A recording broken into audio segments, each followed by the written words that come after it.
अस्सलाम वालेकुम ख़वातीन और हज़रात, वक्त होता है आपके हस्बे हाल का। मैं हूं जिसका मेज़बान जुनैद सलीम और इस शो में मेरा साथ देती हैं नाजिया बेग और हम सबको बहुत अजीज अजीजी। अस्सलाम वालेकुम। अस्सलाम वालेकुम नायरीन। नायरीन शायर कहता है, तुम्हारी सूरत मेरी आंखों में कुछ इस तरह से बस गई, तुम्हारी सूरत मेरी आंखों में कुछ इस तरह से बस गई, जैसे छोटे रक्शे में कोई मोटी सवारी फंस गई। ये मोटापा बहुत बुरी चीज है। सिर्फ रक्शे में बैठते हुए या निकलते हुए तो बहुत महसूस होता है कि बंदे को मोटा नहीं होना चाहिए, मगर मैं ये समझता हूँ कि सिर्फ ये रक्शे में नहीं तकलीफ देता, ये जिंदगी में भी बहुत सारी तकलीफें देता है। मोटापे से बचना चाहिए और कहना ये चाहता है कि ये जो जंक फूड है ना, ये बर्गर वगैरह और ये जो आते हैं शुआर में शूर में और ये वो, इनसे खुदा के वास्ते बच्चों को बचाएं, इनको काट से काट ये खाने दें और उनको आदत डालें, वरना बच्चे भी मोटा होना शुरू हो गए हुए हैं और बहुत ही ये काम खराब हो रहा है। खुदा के वास्ते बच्चों की तरफ तवज्जो दें, उनकी सेहत की तरफ। वो सेहत ही नहीं अब बच्चों की रही, अब हमें अपनी अपनी पड़ गई हुई है। माया लहदा बिजी है, खामद लहदा बिजी हुए हुए हैं। खामद सारा दिन थड़ों पे बैठ के सियासत के रोने रोते रहते हैं, और माए जो है हमारी बीबियां बहने वो सारा दिन शॉपिंग और ब्यूटी पार्लर और अपने वक्तों में पकड़ी रहती है। और बच्चे अगर ये कर लें कि माँ ने भी साथ जाना है तो कहती है कार ही रहो, तुम्हें बलगर ले देती हूँ। बच्चा अगर ये रासा ये करेगा माँ ने नहीं पढ़ना, पढ़े बेटे मैं मैं बलगर लेके देती हूँ। कुछ भी बच्चे को काम हो उसको लालच हम बलगर का ही देते हैं, और बलगर खा खा के बच्चे भी बलगर हो गए हुए। ये तो खामद जो है वो आपको मैंने पहले बताया, वो सारा दिन बाहर फिरते रहते हैं, उनकी मसरूफियतें अजीब सी हो गई हुई हैं। 122 नंबर हल्के में सारे खामद इकट्ठे होके बैठे हुए हैं आजकल। हद हो गई है, स्यापा ही पड़ गया हुआ। बल्कि हमारा एंकर देखे वो उसने लिबास ही अपना बदल लिया इन दिनों में। वो लग ही नहीं रहा हस्बे हाल का एंकर है, वो लग रहा हल्का 122 का एंकर।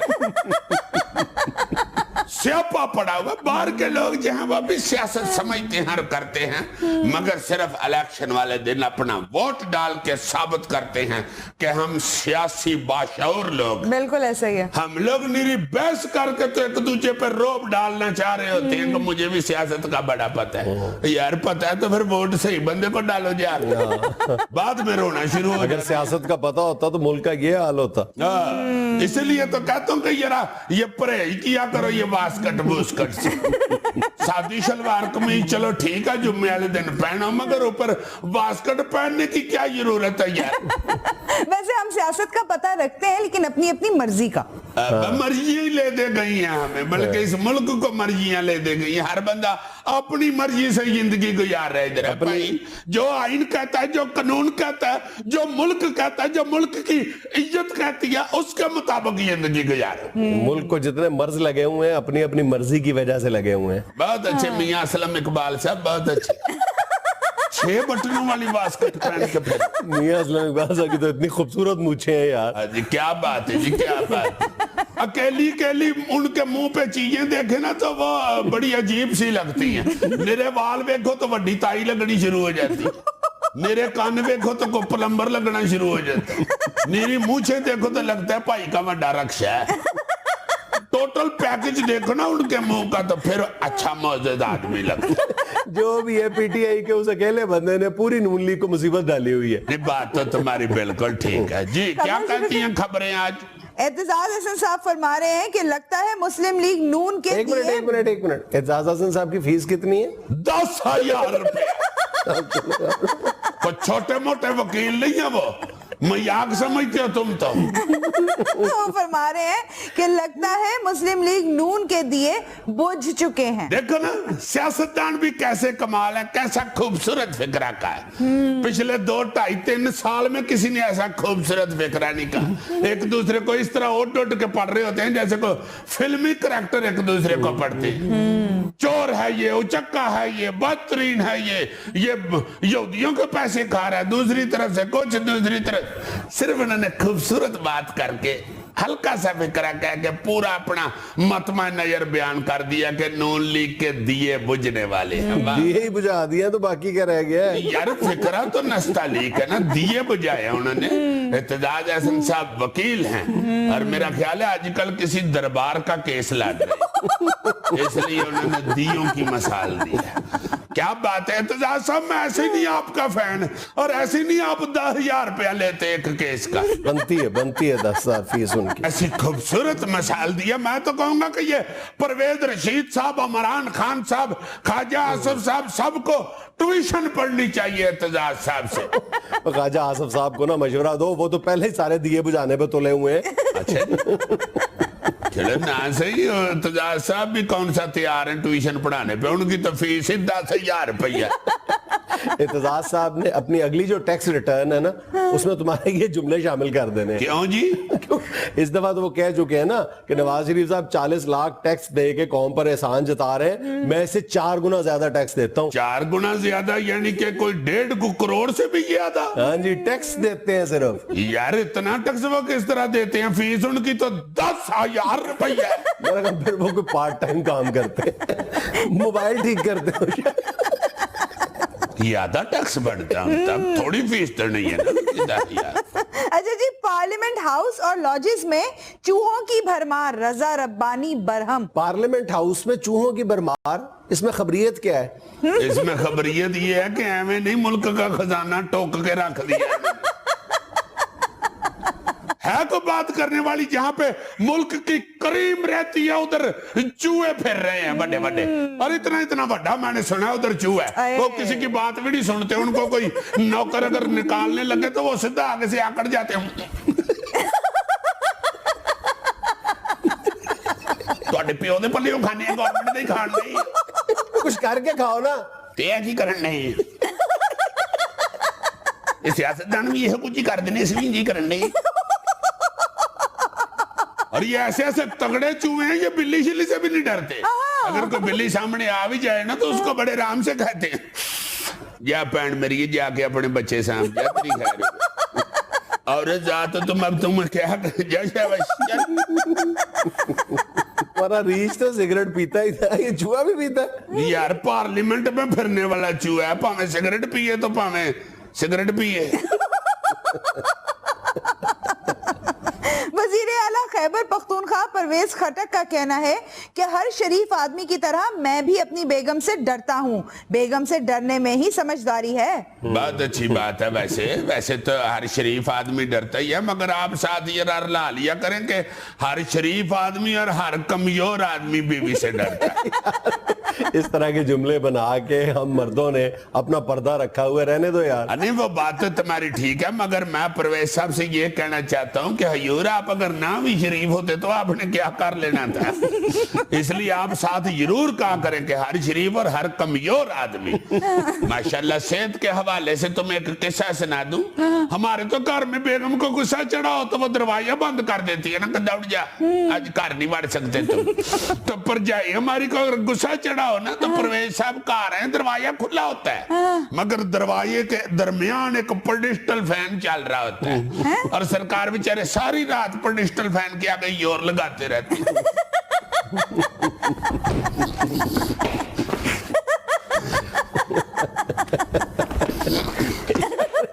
जब भी दरवाजे के करीब जाते हैं उड़ के वापस गड्डी को जाके लगते। नाज़रीन यहाँ में लेना एक छोटा सा वक्फा, हमारे साथ रहिएगा। यार जुनैद, मैं कभी कभी सड़क के ऊपर जाता हुआ सोच रहा तो यार जब मैं सड़क पे जाता हूँ उस वक्त भी मेरा दिमाग चल रहा होता है। यही गनीमत है यार, जब मैं खुद चल रहा होता तो मेरे साथ दिमाग भी चल रहा होता है। तो मैं ये सोच रहा होता हूँ कि यार जिस सड़क के ऊपर को 15-20 साल पहले को एक कद्दा होटल या एक कद्दा को तंदूर टैप होता था, उस सड़क के ऊपर अब कोई 20-25 होटल पड़े हुए हैं। और फिर उस 20-25 होटल में ये नहीं कि कोई एक कद्दा या 3-4 होटल चल रहे हैं, बाकी बेचारे वेले बैठे हुए। ना ना ना ना ना, सारे चल रहे हैं। वो 25 के 25 होटलों में फुल रश है, कुर्सी बैठने को नहीं मिल। और उन सारे होटल्स के बाहर पार्किंग के लिए जगह नहीं मिल रही होती आपको रात। जी जी, ना गड्डी खिलारने की ना मोटरसाइकिल खिलारने। एग्जैक्टली। उसके बावजूद हम ये कहते हैं कि मुल्क हमारा गरीब होता जा रहा है, हम मर गए, लुटे गए, बर्बाद हो गए।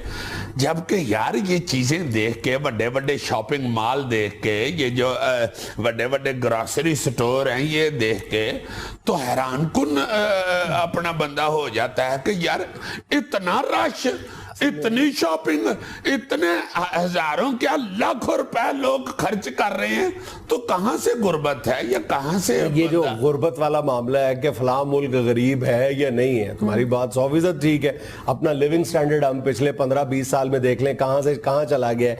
लेकिन दुनिया ने इन सब बातों को जांचने के लिए कुछ स्टैंडर्ड्स बनाए हुए हैं, कुछ मयार मुकर्रर किए हैं। अब जो दुनिया ने अक़वाम मुत्तहिदा का जो ह्यूमन डेवलपमेंट इंडेक्स है उसको तुम देखो तो पाकिस्तान वाकई एक गरीब मुल्क नजर आता है। पाकिस्तान का नंबर दुनिया में, यानी जो लोगों का लिविंग स्टैंडर्ड है वो जानने के लिए ह्यूमन डेवलपमेंट इंडेक्स में पाकिस्तान का नंबर तुम्हारे ख्याल में कहां पे होगा? कहां पे है? पाकिस्तान का नंबर 146वें नंबर। हाँ जी, हिंदुस्तान से भी हम नीचे हैं। हिंदुस्तान 135वें नंबर पे और श्रीलंका जैसा मुल्क 73वें नंबर पर है। शाबाशी। और तुम अक़वाम मुत्तहिदा का पॉवर्टी इंडेक्स उठा के देखो, वो भी हमारे लिए शर्मनाक है। पाकिस्तान उठा के देखे तो फिर नजर आता है, वैसे पड़ा हुआ नहीं नजर आता। अगर नजर आपकी ठीक है तो पड़ा हुआ भी आ जाता है। ठीक है, फिर उठा के देखो ना को। मेरी तो कमजोर है ना यार। चलो फिर तुम खुद उठा के देखो ना, मुझे ना कहो कि उठा के देखो। तुम बड़े 6x6 6x6 नहीं यार, 6x1.5। अच्छा, मैं तुम्हें पता नहीं अब क्या चीज उठाने लगा था, मैं बताओ। पॉवर्टी इंडेक्स उठाने लगा था। पॉवर्टी इंडेक्स उठा के देखो यूनाइटेड नेशंस का, तो पाकिस्तान, मतलब शर्मनाक है ना हमारे लिए कि पाकिस्तान की 51% आबादी जो है वो $2 से भी कम यौमिया पे गुजारा कर रही है। 51%। इस फहरिस्त में हम हिंदुस्तान से ऊपर है। हिंदुस्तान में गुर्बत की ये शरह, यानी जो $2 यौमिया से कम पर गुजारा कर रहे हैं, उन लोगों की तादाद 68% है। इसमें हम हिंदुस्तान से ऊपर है। और दूसरी तरफ तुम बिल्कुल दुरुस्त कह रहे हो, हर दफा दुरुस्त कहता हूँ, हर दफा अल्लाह के फजल से और उसके दिए हुए इल्म से। अच्छा, मैंने कहा उसके जलते हुए दिए कहने लगे। नहीं, अल्लाह ने इल्म दिया होता है ना, ये हर बात 100% ठीक है। अच्छा, इसकी दो बड़ी वजूहत, अगर आप गौर करें कि हम जो इंटरनेशनल स्टैंडर्ड्स हैं, जो इंडेक्सेस हैं मुख्तलिफ, उसमें हम बहुत पीछे हैं। लेकिन हम अपने इर्द गिर्द देखते हैं, इवन ये भी नहीं कहा जा सकता कि ना बड़े शहरों में सिर्फ हमारा लिविंग स्टैंडर्ड हाई हुआ है और देहातों में या छोटे शहरों में, कस्बों में हम पीछे की तरफ गए, ऐसा नहीं है। वहां पर भी हमारा लिविंग स्टैंडर्ड बुलंद हुआ है। तो उसकी एक ही बड़ी वजह समझ आती, अनडॉक्यूमेंटेड इकोनॉमी। ये जो इकोनॉमी लिखी, जो ब्लैक मनी है, ये जब आप टैक्स से बचने के लिए, टैक्स से बचने के लिए और मुख्तलिफ वजह, और हमारा कल्चर भी नहीं है इकोनॉमी को डॉक्यूमेंट करने का, हमारा मिजाज भी नहीं है, कल्चर भी नहीं है, दस्तूर भी नहीं है। वैसे भी बड़ी वजह है, एक दूसरे को भी नहीं बताते कि कितने बहन को वो पता ही नहीं ना, अगला डाकू दी फूफी दा पुत्र बीवियों से छुपाते हैं लोग। अल्लाह खैर करे, ये तो खैर तुम्हारी प्रॉब्लम्स है, मैं तो ओपन होता हूँ घर में।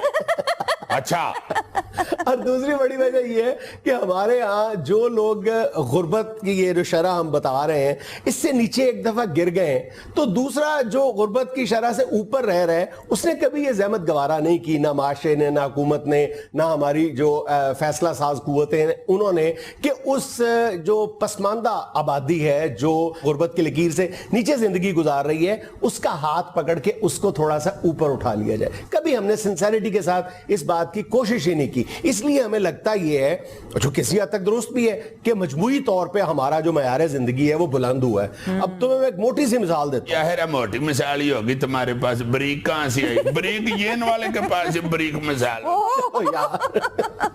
मिसाल में तुम्हें यह देने लगा हूं कि 1998 की मर्दमशुमारी उठा के ना देखो, वैसे ही देख लो, पड़ी हुई है, देख लो, अगर नजर आती है तो देख लो। 1998 की मर्दमशुमारी देख लो, उसमें 54% आबादी जो है वो पक्के घरों में रहती थी और 46% कच्चे घरों में रहती थी। अच्छा, ठीक है, सही। आज वतन अजीज में 93% लोग जो है वो पक्के मकानों में रहते हैं और सिर्फ 7% लोग कच्चे मकानों में रहते हैं। ट्रू नहीं, ट्रू तो है लेकिन नाकाबिले यकीन है। नहीं जी नहीं, मैं यकीन करता हूं इस वजह से कि जब हम किसी ड्रामे की शूटिंग शाटिंग के लिए कच्चा मकान ढूंढना शुरू करें ना, हमें चाहिए हो कि यार अपना तूड़ी वाला लेप हुआ हो, कच्ची मिट्टी का घर बना हुआ, अब हमें नहीं मिलता, देहातों में भी नहीं मिलता। देहातों में भी नहीं मिलता। बिल्कुल, अब देहातों में भी छोटे छोटे मकान भी पक्के हो गए हुए हैं, ईंटों वाले बन गए हुए हैं। हाँ, ईंटों में किसी जगह पे मिट्टी इस्तेमाल हुई या किसी जगह पे सीमेंट, वो पक्का ही घर शुमार होता है। और इन आदादो शुमार में झोंपड़ियां शामिल बहरहाल नहीं है। झोंपड़ियां भी बिल्कुल कट गई हुई हैं यार, वरना लाहौर की हर सड़क के एंड के ऊपर झोंपड़ियां नजर आती थी, अब नहीं नजर आती। और उन झोंपड़ियों वाली जगहों की कीमत इस वक्त 60-60 लाख कनाल हुई है। अच्छा, एक और बड़ी ये मकानात के हवाले से बात की जाए तो 1998 की मर्दमशुमारी में 7% घर सिर्फ ऐसे थे जिनमें 5 या 5 से ज्यादा कमरे थे। अच्छा। आज ये तादाद बढ़ के 23% से भी ज्यादा हो गई है। हाँ, अब तो लोग वेड़ा छोड़ते ही नहीं है। सारे कमरे छत के पक्के लेंटर डाल के तो मुस्तकिल यहाँ रहने के लिए लोग मकान बनाते हैं। हालांकि कहते यही है कि ये आरजी मकाम है। हाँ, अब प्रॉपर्टी एक्सपर्ट्स ये कहते हैं कि पिछले 16 सालों के दौरान 1500 से ज्यादा बड़ी रिहायशी स्कीमें वतन अजीज में बनी।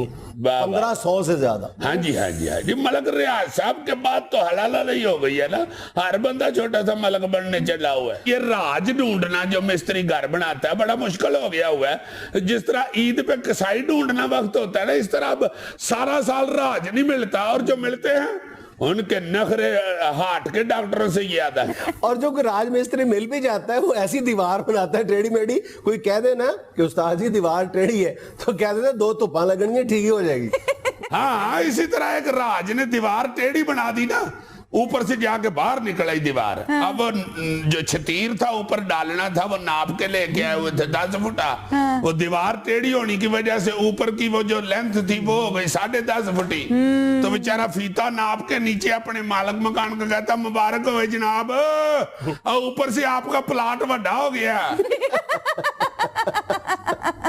1998 की जो मर्दमशुमारी है उसके मुताबिक पाकिस्तान में 20% लोग उस वक्त ऐसे थे जो अपनी जरूरियात जिंदगी से हटकर भी कोई चीज खरीद लिया करते थे। अच्छा। आज ये तादाद 62% हो गई है। 1998 में पाकिस्तान में 35% लोगों के पास टीवी था, आज 90% लोगों के पास टीवी। हर एक के पास ये झुग्गियों में टीवी लगे हुए हैं। और पाकिस्तान एशिया में मोबाइल फोन रखने वालों की तादाद के हवाले से 3रे नंबर पे है।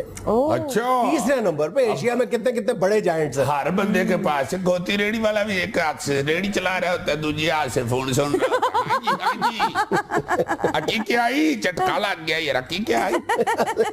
और ये पाकिस्तानी है जो हर साल इंपोर्टेड कपड़ों और जूतों पे $2 अरब से ज्यादा खर्च कर देते हैं। हाय हाय हाय हाय, बल्ले बल्ले बल्ले। मुझे क्या बताते हो, मेरी तो 98% जो इनकम है ना वो शेप पे ही लग जाती।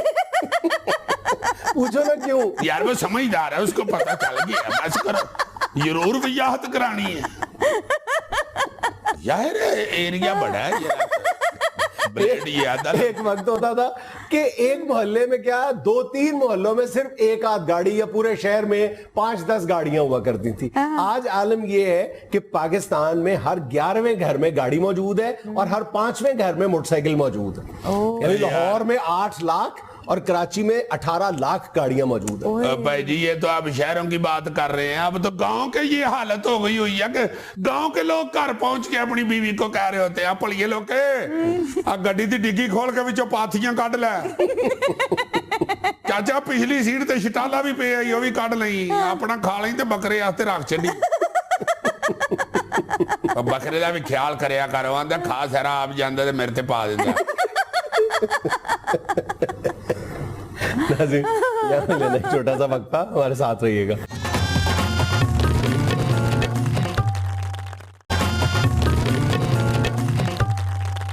मुखबरियां पेश कीजिए अजीज साहब। डिश डिश डिश डिश, धक धक करने लगा।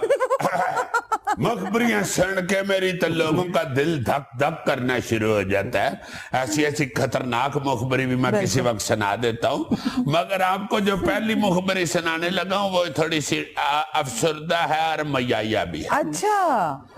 पिछले दिनों मुखबर मेरा बताता है कि एक वफद गया पीपल्स पार्टी का उधर यूएई की तरफ। अच्छा। यूएई में तो आपको पता ही है वहां पे जरदारी साहब आजकल मकीन हैं। तो वहां पे दुबई की तरफ एक वफद गया जिसमें 2-3 लीडर भी थे और चंद जोशीले भी थे, जियाले। वहां सिर्फ इसलिए गए वो लोग कि जरदारी साहब को जाके कन्विंस किया जाए कि जरदारी साहब पार्टी जो है वो बिल्कुल ही बेचारी लवारिस हुई है, तो खुदा के लिए कुछ पार्टी का ख्याल करें। अब तो आपका सबसे प्यारा जियाला जो आपको बहुत ही पसंद था, अशरफ सोना उकाड़े वाला, वो भी अब पीटीआई के जलसों में डांस कर रहा है। तो आप खुदा के लिए वापस आ जाए हजूर। चलो और कुछ नहीं तो फिर अशरफ सोने के पीछे तबड़े भी जाया करें। इस पे उनको बहुत गुस्सा चढ़न का, शट अप, आपको नहीं पता कि मैं किस लिए इधर बैठा हुआ हूं। उन्होंने कहा हजूर किस लिए बैठे? कहता बहुत खतरात हैं, तुम्हें नहीं पता कितनी टेंशन है उधर जाने में, बहुत सख्त खतरात और बहुत सी मुश्किलात हैं। उन्होंने कहा जनाब बहुत सारी मुश्किलात और खतरात बीबी को भी थे, मगर बीबी शहीद फिर भी सब मुश्किलात का सामना करते हुए आंखों में आंखें डाल के मुश्किलात की वो वापस आई थी पाकिस्तान। जरदारी साहब ने कहा कि बात तो तुम्हारी ठीक है, मगर जो बात मैं कह रहा हूं तुम्हें समझ नहीं आ रही। तो जियाला ने भी आगे से कहा कि हजूर हम भी जो आपको समझाना चाह रहे हैं आपको समझ नहीं आ रहा। जरदारी साहब कांप गए। उन्होंने कहा जो मैंने कहा तुमने वही कह दिया मुझे। सफे से थोड़े आगे हो गए। उन्होंने कहा नहीं पीछे टेक लगाए, कोई ऐसी बात नहीं। उन्होंने कहा कि हजूर आए प्लीज तशरीफ लाए, बहुत मुश्किलात पड़ी हुई हैं, आप क्यों नहीं आ रहे? को वजह तो बताएं, को पक्की वजह होनी चाहिए किस लिए आप नहीं आ रहे इधर। या तो है ना आपने को स्कूल में बच्चों को छोड़ने वाली वैगन शुरू कर ली है चलानी। यार वहां पे तेल के कुओं की रखवाली कर रहे हो सकता है। यार ये कौन सी वजह हो सकती है? हद हो गई है, तेल के कुएं में कितना को तेल को निकाल सकता है?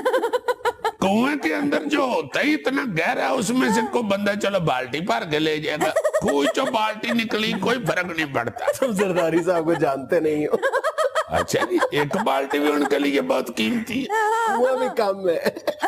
क्या वैसे बहरहाल बड़ी बहस हुई। उन्होंने आगे से बड़ी तरले मिन्नते की कि हजूर आ जाओ, तुसी केड़ा थे खजूरा च गिटकां भरन डे हो बैठ, आ जाओ उधर पाकिस्तान चलते हैं। जरदारी साहब ने अखीर रख के उनको समझाया कि बात सुनो मेरी, बच्चों की निगहदाश्त जो है, बच्चों का तालीम और तरबियत का मसला वो सबसे अहम है मेरे लिए, तो मैं इसलिए बच्चों की वजह से इधर बैठा हूँ। चलो शाबाश पुत्र, इन्होंने छाड़िया टेंशन थे, चलो उठ के बेचारे टुर पड़े। एक बंदे ने जाके ना उधर दरवाजे में से मुड़ के कहा कि जरदारी साहब जी फिर नहीं जी आना तो फिर पार्टी लीज दे छड़िए। ये मैंने अपने पल्ले से जुगत की है, उसने नहीं कहा। उसकी जरूरत है कि पार्टी चेयरपर्सन के आगे ये बात करे। डिश डिश डिश डिश। ला जनाब मुखबर ये बताता है कि हजूर ये जो अपने बिजली एंड पावर एंड पैदावार के वजीर हैं ख्वाजा आसिफ साहब, इनकी टेलीफोन के ऊपर मियां शहबाज शरीफ साहब के साथ फोन पे गुफ्तगू करते हुए दोनों की बड़ी तल्ख कलामी हुई है। अच्छा, इसको ना बता, तुम क्यों अच्छा कह रही हो? मैं अब सुन रही हूँ इसलिए कौन सी बात? ये ख्वाजा आसिफ वाली और शहबाज शरीफ नहीं, वाली। मैं तो अभी जरदारी साहब वाली पिछली मुखबरी सुना रहा तो हूँ। आपने बीच में ही अपनी मुखबरियों के साथ छोड़ कौन दिए सी हैं। वाली? ये क्या कर रहे हैं? यार खुदा के लिए इसको बताओ कि भाई आओ या किसी को बता देगी जाके। मुखबर कहता है कि एहतियात वाली मुखबरिया जरा ध्यान से सुनाना। ख्वाजा आसिफ वजीर पैदावार बिजली व पानी एंड गैस नहीं, गैस के तो और उनकी और शहबाज शरीफ साहब के टेलीफोन पे तलक कलामी हुई है। उसका तो मुंह उधर कर, मुंह उधर करो। यार ये तो कान इसका इधर लगा हुआ है। उनकी तलक कलामी हुई है आपस में।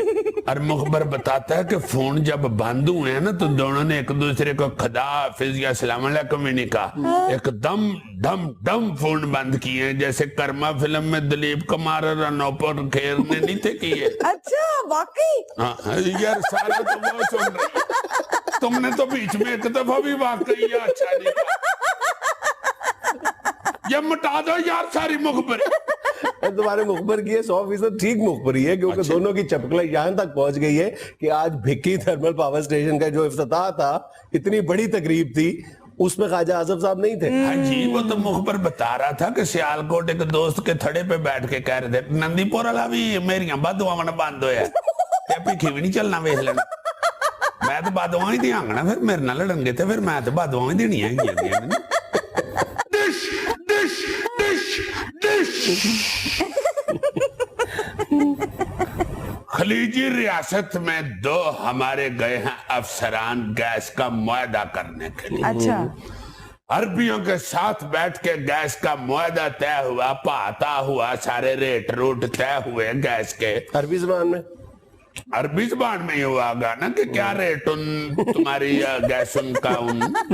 उसने आगे से कहा जे लेनी उन तो दसन, वरना रोज रोज आ जाने तो ਐਵੇਂ ਖੱਜਲ ਖਰਾਬ ਕਰਦਾ ਹੁਣ ਸਾਡੇ ਕੋਲ ਤਾਂ ਟਾਈਮ ਹੀ ਨਹੀਂ ਹੁੰਦਾ ਹੁਣ ਤੂੰ ਆ ਕੇ ਇੱਥੇ ਚੌੜਾ ਹੋ ਕੇ ਬਹਿ ਜਾਂਦਾ ਹੁਣ ਚੱਲੋ तो ये कहते साढ़े को टाइम ही तो हुंदा तो या टाइम है या तेल उन। तेल उन खून भरे उन अल्लाह दा शुक्र उन कोई काम नहीं करना पैंदा उन। तो जब सारे रेट भाषा हर चीज तय हो गई तो खामोशी सी हो गई एकदम। अच्छा, दस्तखत होने से पहले। अच्छा, तो अरबी दोनों जो थे ना वो एक दूसरे को ऐसे ऐसे तीनों चार देखना शुरू हो गए। तो जो हमारे अफसर गए हुए थे वो सामने बैठ के वो भी आपस में एक दूसरे को देखना शुरू हो गए कि हो क्या रहा है, को अल्लाह खैर करे, उठ के मारने ही ना लग पाए। डरे होते हैं बेचारे जब मुआहदा करने जाते हैं, कोई गलत बात ना मुंह से निकल गई हो। तो अरबियों ने भी एक दूसरे को इशारे कनायों से कहा कि ठहर जाओ जरा, टाइम दियो।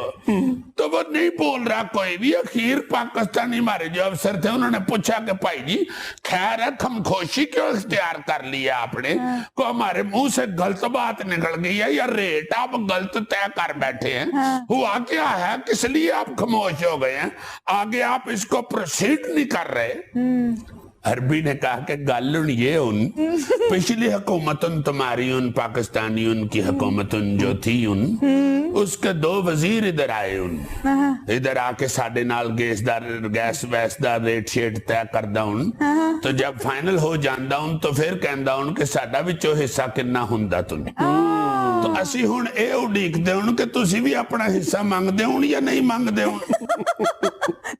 फिर अफसरों ने कहा कि खबरदार इस तरह की गल्ला ना करदा उन, फिर साडा भी दिल करदा उन।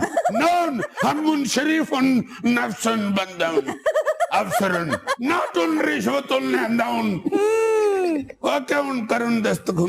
नाज़रीन, यहाँ में लेना एक छोटा सा वक्फा, हमारे साथ रहिए। नाज़रीन, जिंदगी और मौसीकी के बाहमी ताल्लुक पर बात करने के लिए आज हमारे साथ मौजूद हैं क्लासिकी मौसीकी के एक उस्ताद और एक रॉक स्टार। प्लीज एक मिनट यार, सलाम दुआ तो कर लेने दो। वालेकुम अस्सलाम जी। मैंने भी सलाम नहीं किया। अच्छा तो कीजिए ना जी। अस्सलाम वालेकुम। वालेकुम अस्सलाम, बहुत शुक्रिया आपका। असल में शौकों की दुनिया है अब। आप समझते हैं कि सलाम दुआ वाली तो रवायात ही खत्म हो गई। सही।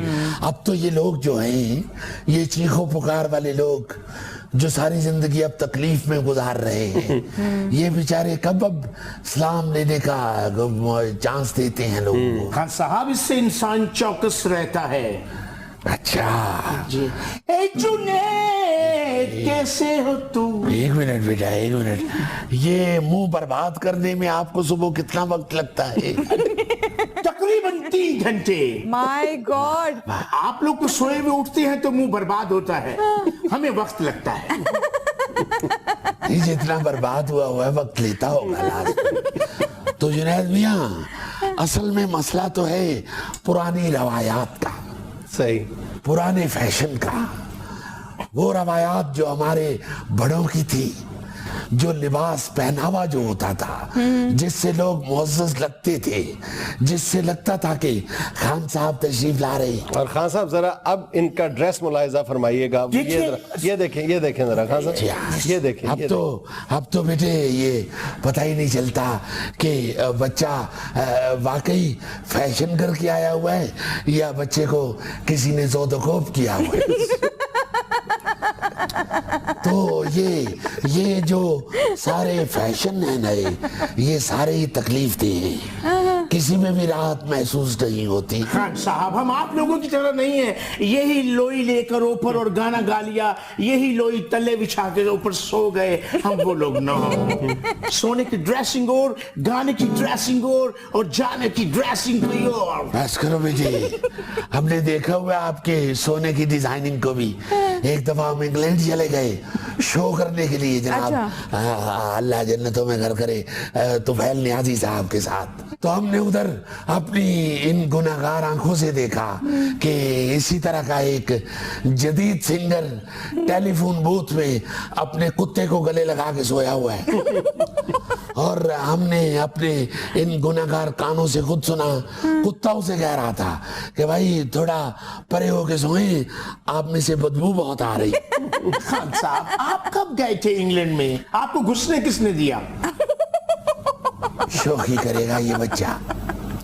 बेटा हमारे ये गुनाहगार पांव गवाह है कि हम कई दफा गए। जुनैद साहब जरा मुलाहिजा फरमाइए। पांव इनके गुनाहगार, कान इनके गुनाहगार, आंखें इनके गुनाहगार।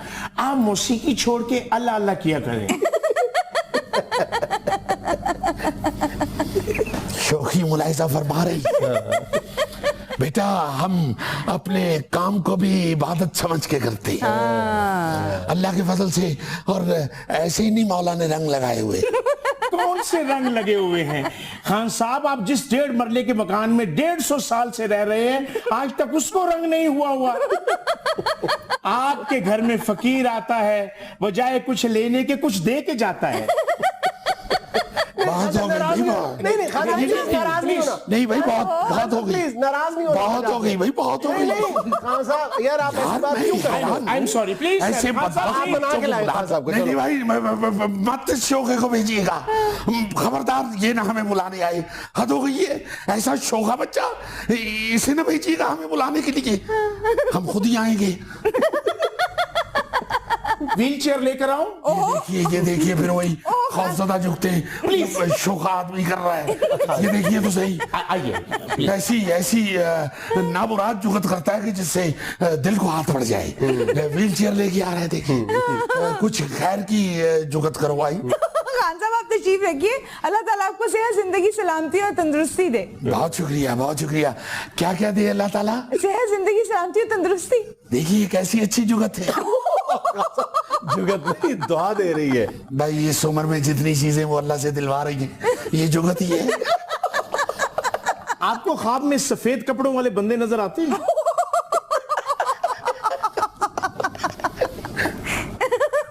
मत बुलाया कीजिए हमें, मत बुलाया कीजिए इस कब्र के बिज्जू के साथ।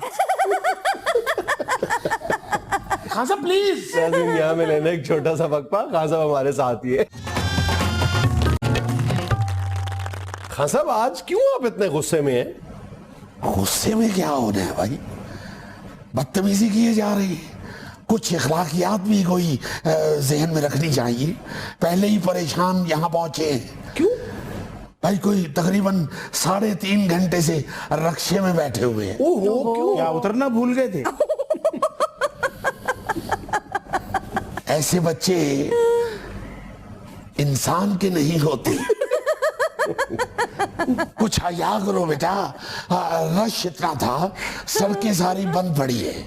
ये एक हल्के का इलेक्शन है और पूरे मुल्क को इन्होंने बाउंड कर रखा है। कोई अकल, कोई शऊर रहा ही नहीं इन लोगों में। सब ठीक कह रहे हैं, आवाम को बहुत तकलीफ हो रही है ऐसी वैसी।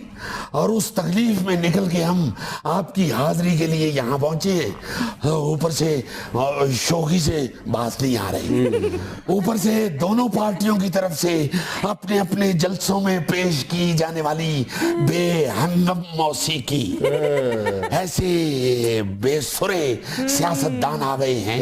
आप यकीन मानिए हमारे दौर में सियासी जलसों में भी एक सुर लय का ख्याल रखा जाता था, यहाँ तक कि ये कारकुनों की तरफ से जो अपने अपने लीडरों के नारे लगाए जाते थे वो भी सुर लय और रिदम में होते थे। ऐसे लय सुर में नारे होते थे, पुट्टो दे नारे, पुट्टो दे नारे, पुट्टो दे नारे, पुट्टो दे नारे, पुट्टो दे नारे वज्जणगे पुट्टो दे नारे, पुट्टो दे नारे वज्जणगे पुट्टो दे नारे, पुट्टो दे नारे वज्जणगे पुट्टो दे नारे। हाँ गजब छा गए आज तो। और अब देखिए जरा, अब इन कूल लोगों को देखिए कि कैसे बेसुरे नारे लगा रहे हैं। देखो देखो कौन आया, शेर आया, शेर आया। देखो देखो कौन आया, भाई खुद उठ के देख लो कौन आया। लोगों को कहने की क्या जरूरत है कि देखो कौन आया, ये जलसे में बैठे हुए या घर के सेहन में बैठे हुए। और उधर से देखे जरा, तब्दीली आ रही, गई तब्दीली आ गई है। भाई ये तब्दीली आई है या किसी चीज के नीचे आपका पाँव आया है? रिदम ही नहीं है, ना मौसीकी में रिदम बचा है, ना जिंदगी में रिदम बचा है, और वो सिर्फ ऐसे कूड़ बच्चों के आने की वजह से।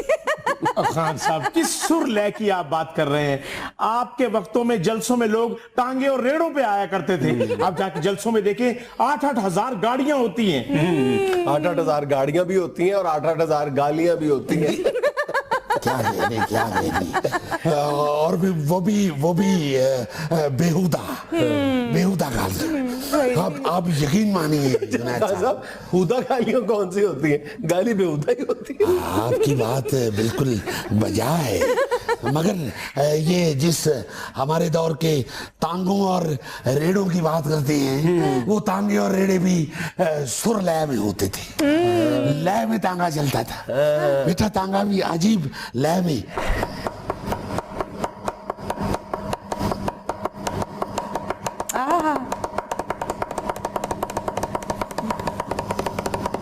स्पीड कम करे, सवारियां गिर रही हैं। वाह, बहुत खूबसूरत, बहुत खूबसूरत। और ये गाड़ी जरा सुनाइए इनको कैसे आती थी।